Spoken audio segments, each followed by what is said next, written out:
Hello everyone, my name is Micah Nye, and I'm a junior mechanical engineering student at the University of Pittsburgh. During my time here at RIS, I worked toward a collision-free navigation method which aims to use a vision-based imperative learning planar in conjunction with a differentially flat dynamic model to obtain optimal collision-free trajectories. I also developed a simulator framework to enhance the training capabilities of this learning approach with high-fidelity simulated environments. Here I present the title of the work, Simulation and Control for Learning Collision-Free Navigation for Aerial Vehicles. To motivate the work, I am working on part of a larger project where the objective is to navigate in an unstructured new environment and coordinate a collaborative team of drones to film and be able to reconstruct a certain actor or area of interest. We envision the solution to be used to autonomously film team sports, monitor wildlife, or inspect infrastructure. And there are many challenging components of this problem, but the one I am tackling is enforcing safety at a local level for each drone by generating optimal collision-free trajectories. Our method consists of 4 areas of interest, namely planning, modeling, control, trajectory, and optimization, and we introduce our simulator framework that enables these high-fidelity environments. To begin with planning, we aim to utilize a method which leverages imperative learning with a bi-level optimization process to optimize both the trajectory and the model parameters. We predict a key point path from a single front-facing depth observation, as seen on the bottom left. This image will then get encoded, get concatenated with a global goal, and then get decoded to output a key point path to be used as constraint for the trajectory optimization problem.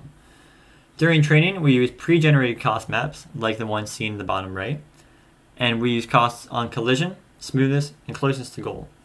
It's important to note that this implementation is forthcoming. Next, we choose to model the vehicle as differentially flat. Now what this means is differential flatness is a property in control, which means the state and control outputs can be written as a function of a set of chosen differentially flat outputs. We're essentially creating an analytical mapping from a given path and its derivatives to the state and control outputs. For our use case, we pick the positional vector r and yaw as our differentially flat outputs, as you can see on the 2 figures down below. It has been proven that the rotational matrix from the world to base frame is a function of the flat outputs, as well as their derivatives, and likewise for the angular velocity and acceleration. With this model, we present a control strategy which leverages these differentially flat outputs and relationships to follow a given trajectory. We derive our control inputs force, roll, pitch, and yaw moments, and they are functions of the errors as seen below. Next, we talk about trajectory optimization. We control trajectories optimized to minimize snap, and therefore have a highly dynamic trajectory for highly dynamic vehicles. For generating these optimal trajectories for the controller to control over, we use a polynomial trajectory and optimize it using an unconstrained quadratic program. As you see in the image down below, we have one constrained point at the end of its trajectory, and it has a velocity pointing towards the left, and the rest of the points are a trajectory fit to reach these constraints. Now we talk about the simulator. With all these methods shown, we present a simulator framework to accurately simulate and test the work.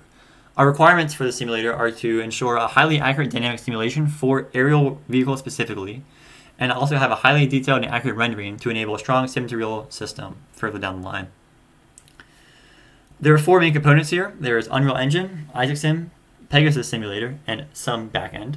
Isaac Sim is the primary rendering engine and simulates global physics for things such as collision checking. Then there is the Pegasus Simulator, which is an extension to Isaac Sim, and it is for vehicle simulation for the aerial vehicle itself. So it will receive a vehicle state and simulate the vehicle dynamics. And it will propagate that state. It also acts as an interface to the backend. So it will propagate that state to the backend, whether it's MATLink or PX4 or ROS2, as well as simulated sensor data.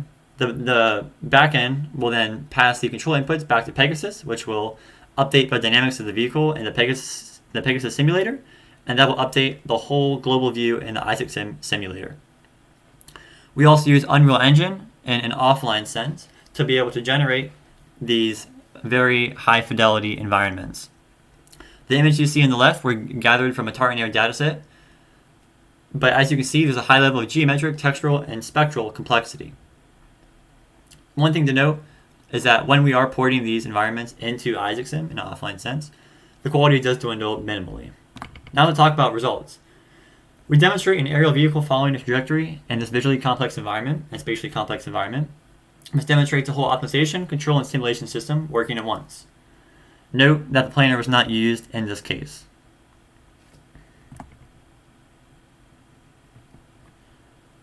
We also show the positional and velocity cross-check errors of the vehicle during navigation. The max speed during this test was 4 meters per second, and the max error is 0.8 meters.